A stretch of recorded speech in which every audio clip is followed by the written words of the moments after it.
바울을 부르신 하나님이라는 제목으로 말씀을 전하도록 하겠습니다. 오늘은 사울, 그러니까 전도자 바울에 관한 이야기입니다.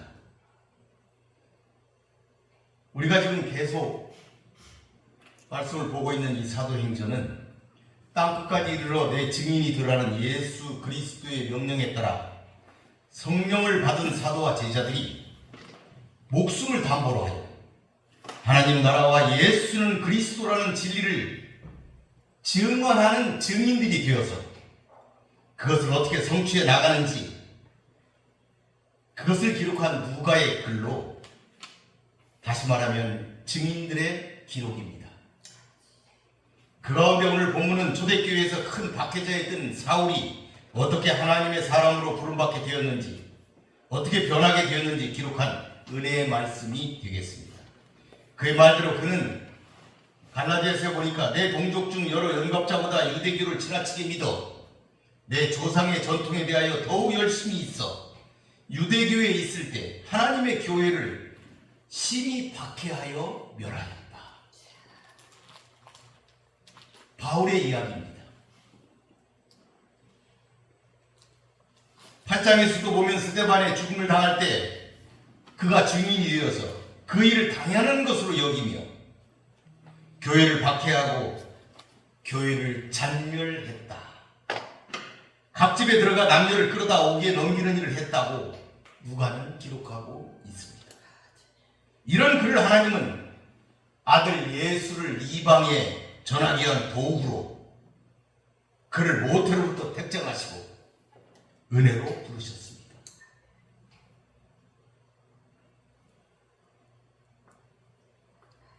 갈라디아서에 나오는 자신의 기록입니다. 그때 그는 증인이 되었습니다. 이 일을 혈육이나 먼저 부름받은 사도들과 의논하지 아니하고 광야 아라비아로 들어갔다. 그리고 그곳에서 3년 동안 깊은 종교적 성찰과 기도에 전념하였다. 이렇게 주장하고 있습니다. 그래서 그는 자신에 대해 자신이 전한 복음은 사람의 뜻에 따라 된 것이 아니다. 이는 내가 사람에게서 받은 것도 아니고 배운 것도 아니고 오직 예수 그리스도의 계시로 말미암은 것이기 때문이다. 이렇게 자신의 복음에 대해서 그 이유를 말하고 있습니다. 오늘 첫 문단인 9장 1절에서 9절의 이 말씀은 이런 바울이 다메섹 도상에서 부활하신 주님을 만나게 되는 역사적 사건을 보도하고 있습니다. 어떻게 그가 부름받았는지 함께 살펴보도록 하겠습니다. 1절 2절 보니까 사울이 주의 제자들에 대하여 여전히 유혹과 사기가 등등해서 대제사장에 가서 다메섹 여러 회당에 가져갈 공문을 청하니 그 도를 따르는 사람을 만나면 남녀를 불문하고 결박해서 예루살렘으로 잡아오기 위함이었다. 예루살렘 교회를 잔멸하는데 앞장섰던 사울의 그리스도인들에 대한 적대감은 시간이 흘렀어도 조금도 식지 않았습니다. 그리하여 사울은 예루살렘과 유대에서의 핍박에 그치지 않고 대제사장으로부터 공문을 받아서 그리스도인들을 체포해서 예루살렘으로 끌어오기 위해 멀리 다메섹으로까지 원정을 갈 정도였습니다. 이곳에서 말하고 있는 다메섹, 이 다메섹은 예루살렘 동북쪽으로 약 200km 거리에 있는 수리아의 도시로서 당시 약 4만 명의 유대인들이 정착하고 있었고, 이렇게 많은 유대인들이 그곳에 있었던 것은 예루살렘 교회에 대하여 유대교가 핍박을 할 때 많은 그리스도인들이 이곳으로 피난하여 왔었다. 이렇게 보고 있습니다. 그래서 그가 다메섹까지 가서 그들을 잡아오려고 한 것이었지요. 그 당시 유대 최고 사법기관이었던 사내들인, 그 사내들인의 명령권은 팔레스틴 영내든지 영유든지 가리지 않고 모든 유대인들이 있는 그곳까지 큰 영향력을 미치고 있었다. 하는 것이죠. 이처럼 본절에서 사울의 살기 등등한 모습은 당시 독자들에게 큰 공포감을 주었을 것이다 하는 것입니다. 큰 공포를 느꼈을 거예요. 아나니아의 모습에서 우리는 그것을 잘 알 수가 있는 것이죠. 그러니까 그리스도인들에 대한 박해가 사울이 얼마나 크게 박해했는지, 열심히 했는지 그것을 알 수 있는 대목이다. 그러니까 사울은 그리스도인들을 단순한 미움만 가지고 박해하는 것이 아니고 일종의 종교적 확신, 사명감을 가지고 박해했다. 정말 무서운 일이지요. 하나님의 일이라고 하면서 하나님의 일을 방해하는 그 같은 일을 지금 우리는 보고 있는 것입니다. 26장 9절에 보면은 똑같은 얘기가 이렇게 써 있어요. 그는 나사렛 예수의 이름을 대적하여 많은 일을 행하여야 될 줄을 스스로 생각하였다. 그러니까 스스로 생각하기를 이 그리스도를 믿는 이 사람들을 다 잡아들이는 것이 자기의 일이다. 이게 내가 하나님께로 부여받은 사명이다. 이렇게 생각했다 이 말이죠. 이렇게 기록하고 있는 거예요. 그러니까 그리스도인들에 대한 박해를 하나님을 위한 충성으로 그는 생각을 했던 거예요. 오늘날도 많은 기독교인들이 자신이 내린 결정을 하나님의 일이라고 생각하고 타협하지 않고 고집부리는 모습을 우리는 자주 볼 수가 있습니다. 결코 양보하지 않습니다. 그래서 법을 다루는 많은 사람들이 교회 문제는 결코 해결되지 않는다고 말하고 있어요. 왜? 아무도 양보하지 않으니까. 참으로 안타까운 일이라 말할 수가 있겠습니다. 이런 사울의 모습은 곧 일어날 사울의 유침 사건이라는 대반전이 일어나기 직전까지도 사울이 변함없이 교회를 핍박하는 모습을 통해서 교회에 대한 가장 극악한 핍박자가 이방 민족에게 가장 큰 영향을 미치는 복음 전도자가 되는 극적인 분위기를 더욱 강하게 본절이 말하고 있다 하는 것을 우리가 볼 수가 있습니다. 3절에 보니까 사울이 길을 가다가 다메섹에 가까이 이르더니 호련히 하늘로부터 빛이 그를 둘러 비추는지라 땅이 엎드려 들음의 소리가 있을 때 사울아 사울아 내가 어찌하여 나를 박해하느냐 하시거늘. 여러분 예루살렘에서 다메섹까지는 대략 200km라고 그랬습니다. 걸어서 간다면 4일에서 6일 정도의 길이라고 볼 수가 있습니다. 본절은 사울 일행이 다메섹 가까이 이르렀을 때 생겨난 초자연적인 현상을 지금 기록하고 있습니다. 사울은 지루한 여행을 마치고 이제 다메섹 성으로 들어가 그리스도인들을 박해하려는 마음을 가지고 있는 바로 그 시점에 부활하신 예수께서 나타나 사울의 모든 계획을 무산시키신 것입니다. 그리스도께서는 이처럼 초자연적으로 등장하셔서 오히려 박해자 사울을 당신의 유능한 일꾼으로 변모시키셨습니다. 바울의 회심 관련 기사는 사도행전에 3번이 기록되어 있습니다.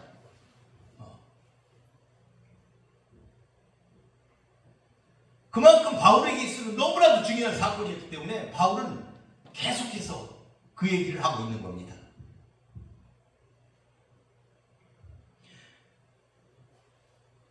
이때 일어난 이 사건은 바울이 의심할 수 없을 정도로 확실하게 경험하였던 사건임을 분명하게 강조하기 때문입니다.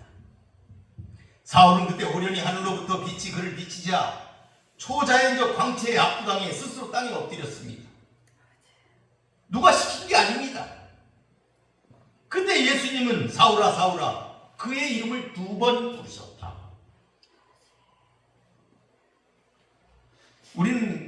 우리는 다른 성경 다른 곳에서 하나님께서 이름을 부르실 때 2번 부르는 걸 많이 성경을 통해서 볼 수가 있습니다.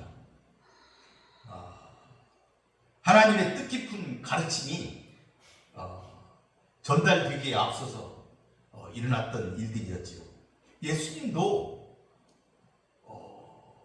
간절히 부를 때 마르다야 마르다야, 시모나 시모나, 이렇게 연거푸 이름을 2번 부르시면서 그들에게 귀한 가르침을 주셨던 적이 있는 것을 우리는 성경을 통해서 볼 수가 있지요.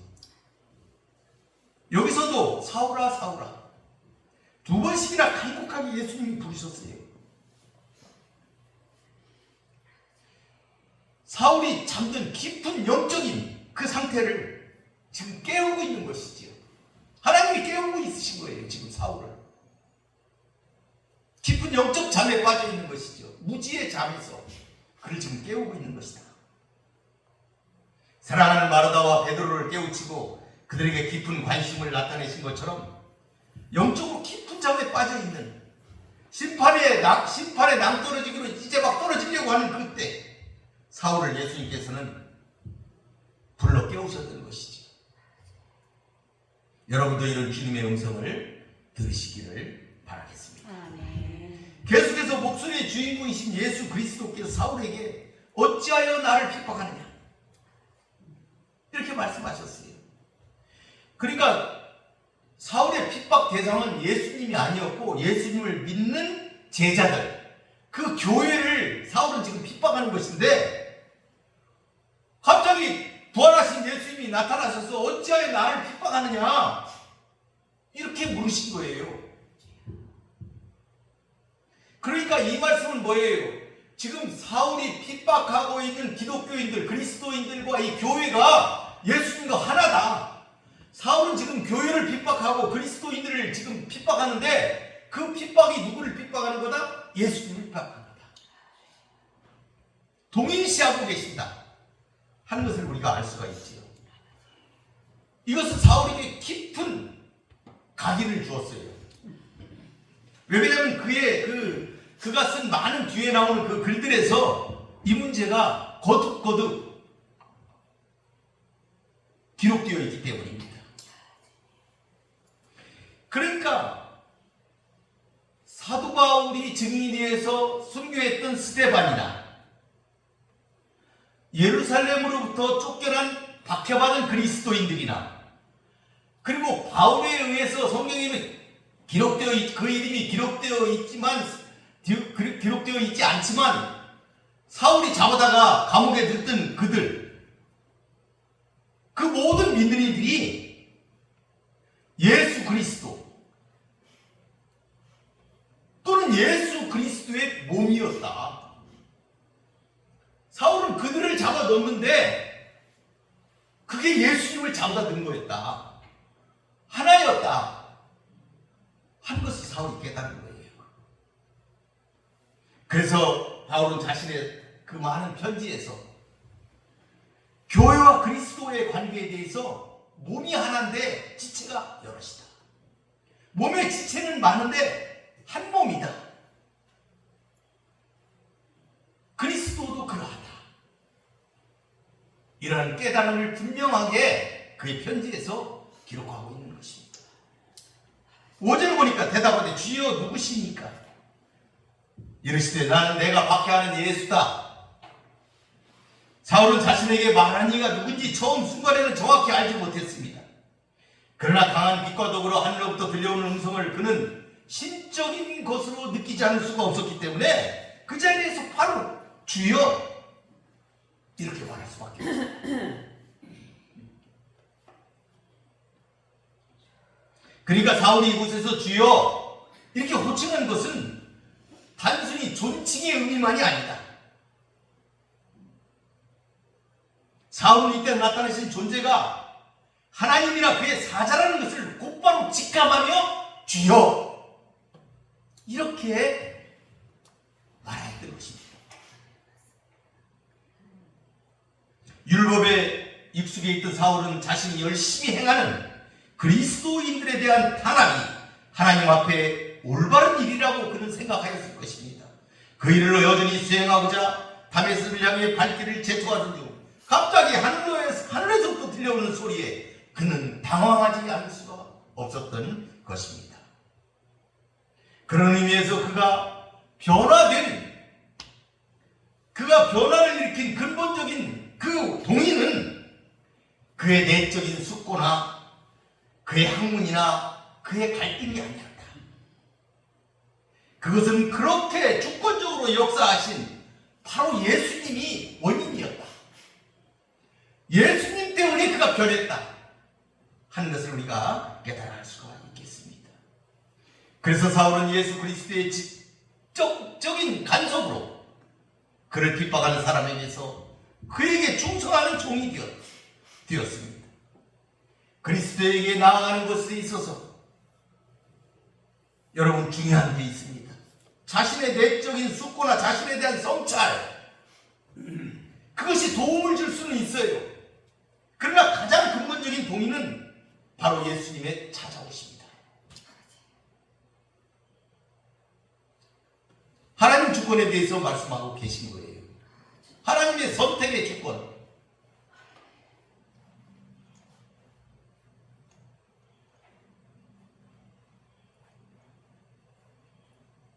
사울이 핍박하는 대상은 예수님의 그 백성들과 그의 교회들인데, 예수님은 그들이 곧 자기 자신임을 거듭 밝히고 있는 거예요. 나는 예수다. 나는 내가 박해하는 예수다. 사울은 스데반처럼 예수 이름을 부르는 자들을 찾아 박해하는 일에 앞장선 자였습니다. 그런데도 예수님은 굳이 자신의 이름을 예수라고 밝히면서 지금 사울의 이름을 부르며 찾아오셔서 지금 말씀하고 계신 것입니다. 이렇게 사울은 다메섹 도상에서 부활의 주님과 만나게 되었습니다. 하늘의 광채 속에서 들려온 음성의 주인공은 바로 자신이 박해하던 이단자 우두머리 예수님이었던 것입니다. 부활의 주님과의 만남 이후 사흘 동안 보지 못하는 상태에서 그가 식음을 접해했다는 것은 사울의 충격이 얼마나 대단했던 것인지 그것을 잘 보여주고 있는 것입니다. 사실 예수님은 사울만 찾아오신 것이 아니라 여러분에게도 찾아오셨다는 사실을 기억하시기 바랍니다. 계시록 3장 20절에 보니까 볼지어다 내가 문 밖에 서서 두드리니 누구든지 내 음성을 듣고 문을 열면 내가 그에게로 들어가 그와 더불어 먹고 그는 나와 더불어 먹으리라. 아멘. 여러분 모두 예수님을 영접하시는 성도들이 되시기를 바라겠습니다. 아멘. 6절에 보니까 너는 일어나 시내로 들어가라. 내가 행할 것을 내게 이를 자가 있느니라 하시니, 조금 전까지만 해도 그리스도인들에 대해 유혹과 살기를 가지고 씩씩거리던 사울은 자신에게 일어나는 갑작스러운 일에 대해 충분히 생각할 시간조차 가지지 못하고 곧바로 이 명령에 순종해야만 했습니다. 어떤 이가 내게 무슨 말을 할 것이다, 이렇게 말씀하신 거예요. 10절에 보니까 아나니아라는 한 제자에게 하나님이 주신 말씀, 그것을 이루는 말씀이었습니다.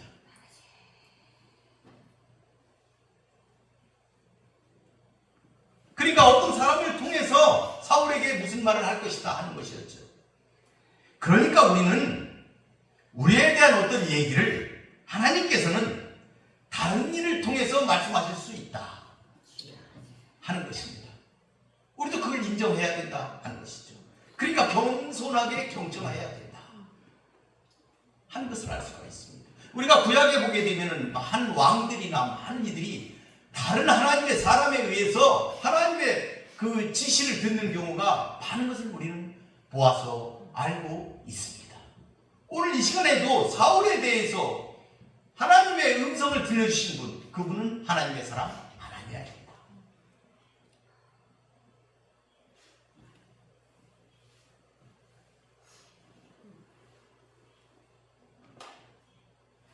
그러니까 아무리 큰 성취를 이룬 주의 종이라도 늘 겸손하게 세미한 음성을 들을 수 있는 준비를 하고 있어야 된다. 아멘. 그건 세미한 음성이다 하는 것을 우리가 깨달을 수가 있겠습니다. 7절에 보니까 같이 가는 사람들은 소리만 듣고 아무도 보지 못하며 말을 못하고 서 있더라. 사울과 같이 간 사람들이 빛을 보지 못했다, 이런 기록은 없습니다. 그런데 이 사도 바울이 지금 이 소리에 대해서는 이곳에서는 소리를 들었다 이렇게 하고 있는데 22장 9절에서는 소리는 듣지 못했다 이렇게 다르게 기록하고 있습니다. 그러니까 그들은 하늘에서 호련히 광채를 발하는 빛을 보았던 건 맞아요. 그런데 소리의 주인공 얼굴을 보지는 못한 것도 맞습니다. 그러면은 이곳에 사울과 같이 갔던 이 일행이 과연 지금 7절의 말씀처럼 소리를 들었을까요? 아니면 22장에 나오는 것처럼 못 들었을까요? 하는 점입니다. 우리는 이것을 이렇게 생각해 볼 수가 있겠습니다. 어쩌면 예수님은 사울에게만 말씀하시고 사울에게만 계시를 주셨다. 그와 동행하던 다른 사람들에게는 계시를 주지 않으셨다. 말씀하지 않으셨다. 우리는 이렇게 이해를 하여야 하면은 될 것이다. 이렇게 볼 수가 있습니다. 그러니까 우는 소리, 어떤 소리 같은 건 있지만 그게 무슨 소리인지 다른 일행들은 듣지를 못했다. 분별할 수가 없었다. 우리는 이렇게 이해할 수가 있겠습니다. 그러니까 그와 동행하던 사람들은 하늘에서 울리는 예수님의 소리만 들었을 뿐 그 말의 의미를 알 수가 없었던 것이죠. 이것은 그들의 경우 계시에 참여하지 못하였음을 의미하는 것이다. 그러니까 그들은 계시에 선택된 자들이 아니었기 때문에 무슨 얘기를 하는지는 그들은 알 수가 없었다 하는 것을 말하고 있다. 이렇게 우리가 볼 수가 있겠습니다. 거꾸로 얘기하면 사울은 예수님을 보았고 소리를 들었고 말씀하신 것을 깊이 이해하였다 하는 것을 우리가 알 수가 있는 대목입니다. 8절에 보니까 사울이 땅에서 일어나 눈은 떴으나 아무것도 보지 못하고 사람의 손에 끌려 다메섹으로 들어갔다. 그러니까 본문은 사울이 같이 가던 사람들의 손에 끌려서 다메섹으로 들어가는 것을 지금 말하고 있습니다.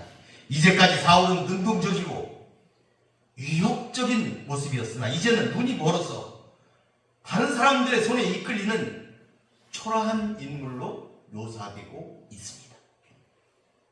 무리를 인도하던 사람이 이제 이끌리게 되었고 믿는 자들을 체포하던 그가 이제 오히려 예수께 사로잡혔다. 대제사장의 권세를 등에 업고 의기양양하게 나아가던 그가 이제 진정한 대제사장이신 예수 그리스도의 권세 아래 무릎을 꿇게 된 것이다. 정말 놀랍고 극적인 반전을 보여주는 모습을 8절은 표현하고 있습니다. 9절에 보니까 사흘 동안 보지 못하고 먹지도 마시지도 아니하더라. 사울은 빛으로 인하여 보지 못한 자가 되었습니다. 성경에는 많은 맹인에 대한 예수님의 비유가 나옵니다. 영적인 눈을 뜨기를 원하시는 예수님의 심정을 잘 나타낸 많은 성경 구절들이 복음서에 기록이 되어 있습니다. 사울도 눈을 떠야 될 형편에 놓이게 된 것이지요. 사울은 이 기간 동안, 이 보지 못하는 기간 동안 기도하였다고 11절에 기록하고 있습니다. 먹지도 마시지도 않으면서 기도했다.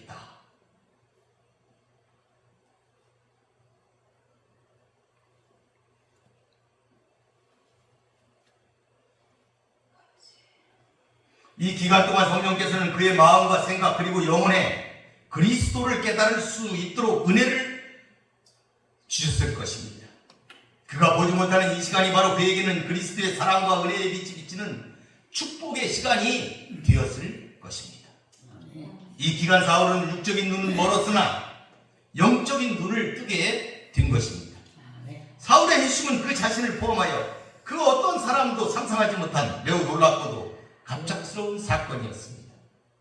그가 다메섹 도상에서 부활하신 예수님을 만난 사건과 육적인 눈이 감겨 보지 못한 채 보낸 그 이후 3일 동안은 사울을 완전히 다른 사람으로 만들었습니다. 교회를 비판하던 열심이 교회를 위한 열심으로 완전히 바뀌었습니다. 그는 육적으로 잠시 눈멀게 되었으나 그로 인해서 영적 어둠에 처한 자신의 현실을 깨닫게 되었을 뿐만 아니라 세상에 참되신 예수 그리스도를 삶의 주인으로 영접하게 된 것입니다. 아멘. 그를 그렇게 만드신 이는 하나님이십니다. 그리고 그를 그렇게 되도록 도우미가 있는데 바로 하나님의 사람 아나니아였습니다. 그를 통해 안수받고 다시 시력을 회복하고 세례를 받게 되었습니다. 사울이 세례를 받았다는 것은 자신이 그토록 핍박했던 그리스도교 공동체의 한 일원이 되었음을 의미합니다. 이 아나니아와 주님과의 대화 속에서 그가 어떤 일을 감당하게 될지 그의 사명이 그곳에 예견되어 있습니다. 사울의 행적을 아는 아나니아는 처음에는 그를 피하고자 했습니다. 그렇지만 하나님은 그를 통한 큰 계획을 가지고 계셨습니다. 15절에 보니까 주께서 이르시되 가라, 이 사람은 내 이름을 이방인과 임금들과 이스라엘 자손들에게 전하기 위하여 택한 나의 그릇이라. 하나님은 이미 사울을 이방의 예수 그리스도를 전하게 하기 위한 도구로 모태로부터 책정하시고 은혜로 부르셨던 것입니다. 그렇지만 그가 가는 길은 큰 고난이 가로되어 있음을 본문은 말씀하고 있습니다. 16절에 보니까 그가 내 이름을 위하여 얼마나 고난을 받아야 할 것을 내가 그에게 보이리라.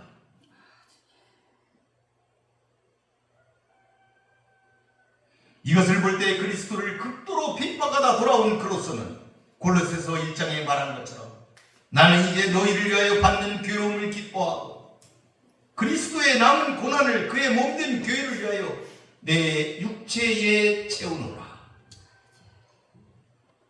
이 말씀을 통하여 그의 삶의 여정이 얼마나 힘겨운 여정이었을까, 남은 고난을 그의 육체에 채우는 그런 여정이었을까 하는 것을 우리가 탐해 볼 수가 있습니다. 아무도 따라할 수 없는 길을 그는 가야만 했던 것입니다. 그리고 순종하며 그 길을 그가 간 것을 우리는 사도행전을 통하여 우리는 잘 살펴볼 수가 있습니다.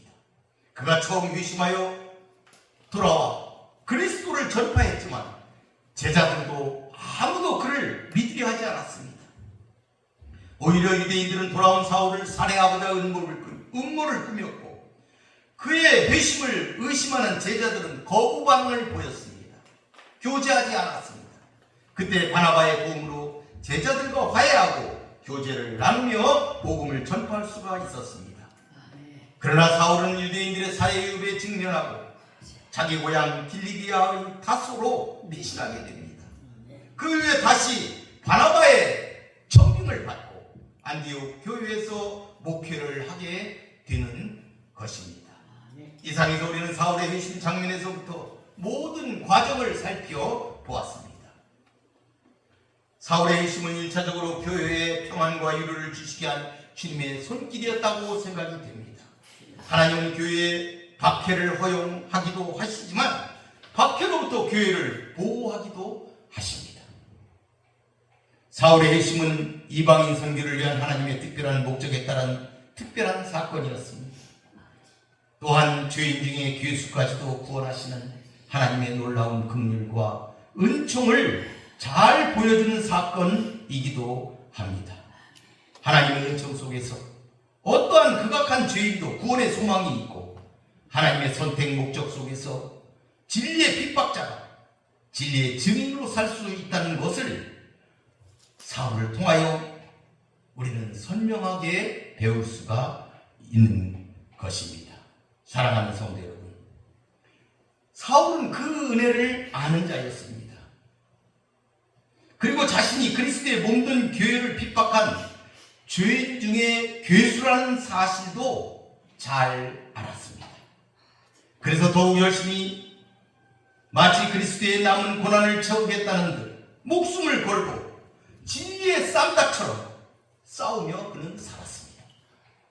그러면서 사울은 당당하게 모든 사람과 세상 앞에 서서 살았습니다. 자신이 모태로부터 마치 야곱처럼 은혜를 입은 자라는 사실, 그리고 사람이 아니라 부활하신 주인으로부터 부름받아 계시를 받았다는 사실을 늘 새기며 당당하게 살았습니다. 그가 왜 그렇게 당당하게 사도들 앞에 설 수 있었는지 우리는 이것을 통하여 생각해 볼 수가 있는 것입니다. 성경에 보면 하나님은 모든 시대 필요한 일꾼을 주권적으로 선택하여 쓰십니다. 우리의 기준과는 다릅니다.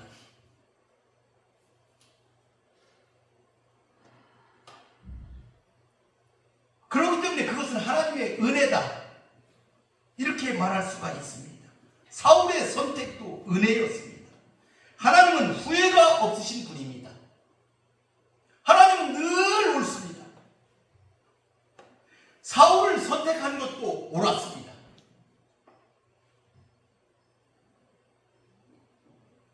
여러분은 이 부분이 이해가 가십니까? 극악한 죄인을 선택한 이 사건이 여러분 이해가 가십니까? 여러분은 사울보다 더 선하다, 이렇게 생각하십니까? 그렇지 않습니다. 우리는 죄인이고 멸망받을 지옥의 자식이라는 점에서 우리는 똑같습니다. 그러나 이 세상에 용서받지 못할 죄인은 없습니다. 사울도 구원받고 쓰임 받았습니다. 우리가 누구를 정죄하지 말아야 할 이유입니다. 그러기 위해서 우리는 기도하여야 합니다. 우리도 남을 용서해야 하기 때문입니다.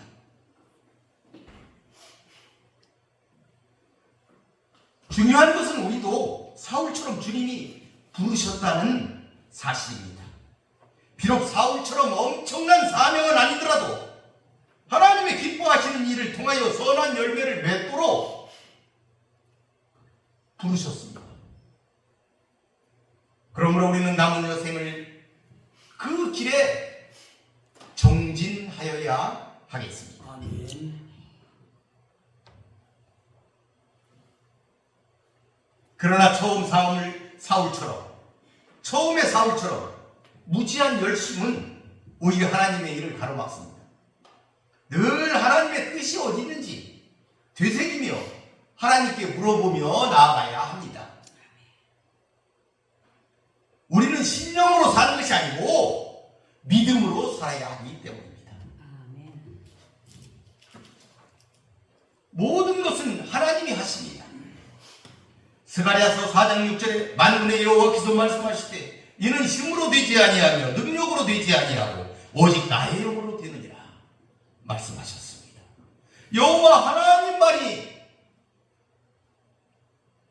이 온 우주의 대주제이십니다. 모두 여호와 하나님만 섬기며 늘 예수 안에서 사시는 성도 여러분이 되시기를 바라겠습니다. 아멘. 말씀을 마치겠습니다. 고맙고 감사하신 아버지 하나님 감사합니다. 오늘은 사울을 부르신 하나님의 은혜에 대해서 생각해 보았습니다. 우리는 다 부족한 죄인입니다. 하나님만이 옳으신, 하나님의 선택만이 옳은 공의로운 하나님이심을 우리가 깨닫고 늘 순종하며 하나님의 일을 이루는 귀한 백성들이 되게 하여 주시옵소서.